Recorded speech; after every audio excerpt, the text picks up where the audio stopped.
जैसे पुरुषों के लिए कहते हैं ना, घर वाली अलग बाहर वाली अलग। अब उसका आध्यात्मिक अर्थ समझो। भीतर से कोई और पुकारता है और बाहर संसार में उलझे हुए हो। भीतर मिटने की अभिलाषा है और बाहर जाकर लिपटे हुए हो।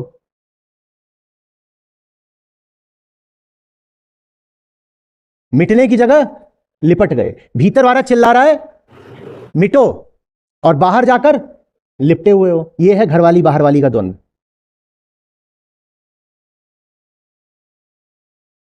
बात आ रही समझ? या घर वाला बाहर वाला। वुमेन्स डे है, तुम लोग ऐसे देख रहे हो। अंतरराष्ट्रीय महिला दिवस के दिन उदाहरण में भी सेक्सिज्म। हाँ चल बे।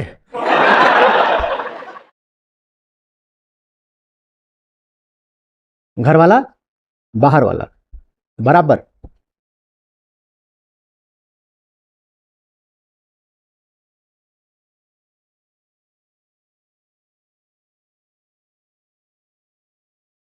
बात आ रही है समझ में? वफा निभाओ, एक के हो जाओ। बाहर जाना है तो निकल जाओ ना, फिर बाहर ही लौट लौट के क्यों आते हो? आपसे भी तो यही कहता हूं, निकल ही जाओ, निकल ही जाओ। लौट लौट के काहे को आते हो? हम कहां लौट के आते हैं, आप ही पीछा करते हो। हमारा तो बस चले तो ऐसे निकले ऐसे निकले। नहीं ठीक है, पीछा मैं करता हूं, पर तुम्हारी सहमति से तो मैं पकड़ के लाता हूं ना। तो सहमति क्यों देते हो? मत आओ लौट के। बस यही बात मिस्टिकल है, जिसका किसी के पास कोई उत्तर नहीं। ये एकमात्र सवाल है विज्ञान जिसका जवाब नहीं दे सकता। बात बात में विज्ञान को जूता मत मार दिया करो। आपको पता है फलानी नदी के किनारे एक विशिष्ट पेड़ हुआ है केले का, उस पर बैंगन लगे हैं, और साइंस के पास इसका कोई जवाब नहीं है। साइंस को तो तुमने माने फटा पुराना जूता बना दिया है कि जब देखो तब हर बात में साइंस के पास साइंस के पास सारे जवाब है। साइंस के पास एक एक जवाब है। साइंस के अलावा कुछ नहीं है जिसके पास जवाब होगा कभी। एक सवाल है बस जिसका उत्तर विज्ञान नहीं दे सकता, और एक माने एक, दूसरा कोई सवाल नहीं है। और उस सवाल का नाम है प्यार। ये प्यार क्या चीज होती है, किसको होती है? डिजायर का जवाब भी साइंस के पास है, लव का जवाब नहीं है। डिजायर तो पूरे तरीके से केमिकल होती है, तो डिजायर तो साइंस बखूबी जानता है। बताइए आपको कौन सी डिजायर करनी है? साइंस वहां तक जा चुका है कि आप में ऑब्जेक्ट स्पेसिफिक डिजायर इंड्यूस की जा सकती है। सिर्फ डिजायर ही नहीं, ऑब्जेक्ट स्पेसिफिक डिजायर। आपको अभी एक इंजेक्शन लगाकर आप में आज मीठा खाने की डिजायर पैदा की जा सकती है। आप बोलो, यही नहीं कि खाने की डिजायर, मीठा खाने की। साइंस वहां तक जा चुकी है।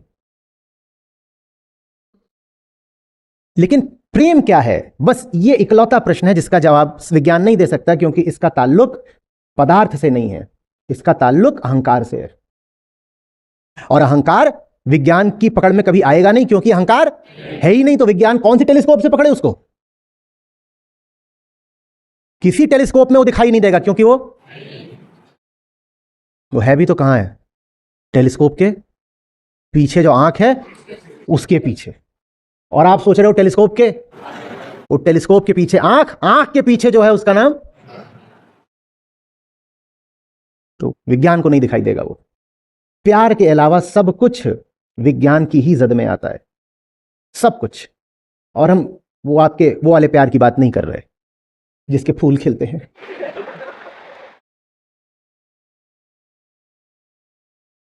कौन से प्यार की बात कर रहे हैं? एक आग का दरिया है, उस प्यार की बात कर रहे हैं। विज्ञान उसको नहीं समझा सकता। ये कहां से आ गया? ऐसा कैसे हो सकता है कि कोई मिटने को ही उतारू हो जाए? ये विज्ञान नहीं बता पाएगा कभी। विज्ञान न अहंकार की उत्पत्ति का कारण दे सकता, न उसकी ऊब का कारण दे सकता। शरीर से अहंकार क्यों उठता है ये विज्ञान नहीं बता पाएगा, क्योंकि अहंकार तो कैसे बताए? और जब उठ ही गया है अहंकार, तो जिंदगी भर रोता क्यों रहता है अपनी हस्ती को लेकर? यह भी विज्ञान नहीं बता पाएगा। एक तो पैदा हो गए, किसी ने बोला था, जबरदस्ती करी थी पैदा होने को। आपसी बात नहीं हो रही है, किससे बात हो रही है? ये अंतर करना सीखिए। शरीर अहंकार नहीं है, ये क्या है? जल, मिट्टी, अग्नि, वायु है ये अहंकार नहीं है। ये तो फिर भी हो सकता है कि मन्नत मांग के पैदा किया गया हो, हिंदुस्तान में बहुत होता है, विशेषकर यदि आप पुरुष हैं तो हो सकता है बहुत जोर लगा के हईशा पूरी जान लगा दी गई हो कि ये पैदा तो हो, खींच खींच के कुछ भी करके पैदा किया गया हो आपको। पर अहंकार तो बिना कोई जोर लगाए पैदा हो जाता है। क्यों हो रहा है भाई? तुझे किसने बुलाया था? हेलो, एंट्री पास कुछ नहीं है, हवाओं में ऐसे करके घुसाता है, पता भी नहीं चलता घुसाया, कोई एडमिट कार्ड नहीं है उसके पास। विज्ञान इसको नहीं समझा सकता। हाँ, विज्ञान ये जरूर बता देगा कि साहब ये होता है, प्री फ्रंटल कॉर्टेक्स होता है, वहां पर चोट लग गई तो कॉन्शियसनेस दब जाएगी, आई फीलिंग भी दब जाएगी, ये सब बता देगा। वो क्या है? वो अहंकार का शारीरिक आधार है जिसको साइंस एक्सप्लेन कर सकता है, बिल्कुल कर सकता है। आज हम जानते हैं कि ब्रेन के किस हिस्से पर आप चोट कर दें तो जो आपकी आई फीलिंग है वो दब जाती है, वो उतना हम जानते हैं। लेकिन वो होती ही क्यों है, ये हम, यही एकमात्र मिस्टिकल बात है। मैं, और अगर हूं तो मिटने के लिए फिर इतना बेचैन क्यों? प्यार, ये नहीं होता मिस्टिसिज्म। और क्या क्या चीजें होती हैं आपके लिए मिस्टिकल, बताइए, बोलो। तिब्बत के एक खास पहाड़ पर हर 84 वर्ष के बाद अचानक 6 सूरज उगते हैं और गुप्त रूप से दुनिया भर के सारे महान भिक्षु वहां पहुंचते हैं, वो भी जो 1000 साल पहले मर चुके हैं। और फिर वहां पर दिव्य आत्माओं का एक अद्भुत संगम होता है जिससे यह पृथ्वी अपनी कक्षा में संतुलित घूमती है। ये क्या है सब? क्या है? सस्ता नशा, सबसे सस्ता, 1 पैसा नहीं लगा, 1 पैसा नहीं लगा, कुछ बोली तो देना है, 1 पैसा नहीं लगा। मिस्टिसिज्म सुपरस्टिशन, लिखो अच्छे से, मिस्टिसिज्म सुपरस्टिशन नहीं होता, और प्रेम के अलावा कुछ भी मिस्टिकल नहीं होता।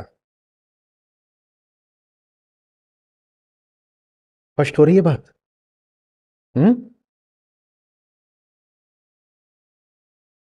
स्पष्ट करना मेरा काम है, पर स्वीकार करना, स्वीकार तो आपको ही करना पड़ेगा। आप नहीं करो तो मैं मजबूर हूं। समझ रहे हो बात को?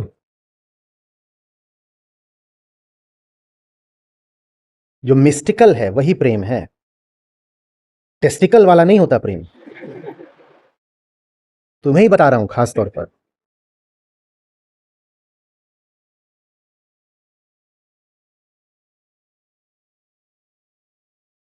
विज्ञान उसको बहुत अच्छे से समझा भी देगा और हटा भी देगा, वो पूरा विज्ञान के दायरे में आता है। सिर्फ वास्तविक प्रेम है जो, जिसके लिए फिर आप गाते हो ये इश्क इश्क है, इश्क इश्क। वो वाला नहीं कि जिसमें हीर रांझा है, वो वाला जिसमें रांझा रांझा करते करते आप ही रांझा हुई। हीर रांझा वाला मिस्टिकल नहीं है, पर जिसमें हीर रांझा ही हो जाए वो मिस्टिकल है। ये कौन सा प्रेम है जिसमें हम ही नहीं बचे? ये मिस्टिकल है। जिसमें दूसरे को पा लिया उसमें कुछ मिस्टिकल नहीं है, उसमें तो हां, दूसरे को पाने वाला कौन सा प्रेम है? तो आपको अपने आप से बार बार यही पूछना है, मेरा कौन सा प्रेम है मिस्टिकल? लिख लो और टी शर्ट बनवा लो।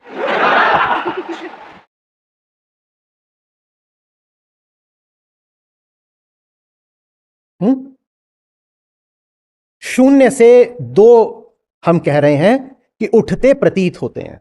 तो जब आज यहां श्लोक में कहा है कि ये जो है मेरी भिन्न प्रकृति है, भिन्ना प्रकृति, तो उससे आशय है मुझसे अलग, अलग, विभक्त, विभक्त, मुझसे विभक्त, अपने आप में विभक्त। 0 से 2 हुए पहला विभाजन ये है। फिर दृश्य अलग हुआ, दृष्टा अलग हुआ, दूसरा विभाजन ये है।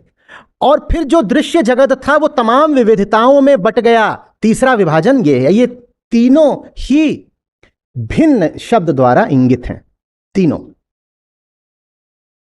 सत्य क्या है? सत्य क्या है? पराप्रकृति। सत्य क्या है? वो पराप्रकृति भी नहीं, वो पर से भी पर है, पर से भी पर है। तो शून्य, वहां से पहला विभाजन शुरू हुआ कि शून्य से कितने बन गए? एक से दो नहीं बने हैं। अद्वैत माने एक नहीं होता, अद्वैत माने एक नहीं होता, अद्वैत माने शून्य भी नहीं होता। अद्वैत माने जिसके बारे में चुप हो जाते हैं। एक से बेहतर है शून्य, 100 से बेहतर है दो। कि आपने ये जो विविध जगत था इसमें देख लिया कि बस दो ही हैं, एक दृश्य और एक। 100 से बेहतर है दो, दो से बेहतर है एक, एक से बेहतर है, और शून्य से बेहतर है अद्वैत। क्योंकि शून्य कहकर भी आपने एक तो खड़ा ही कर दिया। अद्वैत का मतलब है चुप। अद्वैत से उत्पन्न होते हैं दो, ये पहला विभाजन है। ये दो आपस में अलग अलग हैं, ये दूसरा विभाजन है। और जो दृश्य पक्ष है उसमें दृष्टा पक्ष को अनंत विविधताएं दिखाई पड़ती हैं। काला, पीला, लाल, बच्चा, बूढ़ा, आसमान, पृथ्वी, जल, वायु, ये विविधताएं हैं। हाँ, ये अनंत विभाजन है, ये विविधताएं हैं। ये सब इंगित हो रही हैं भिन्न शब्द के द्वारा। ठीक है, समझ में आ रही है बात? ये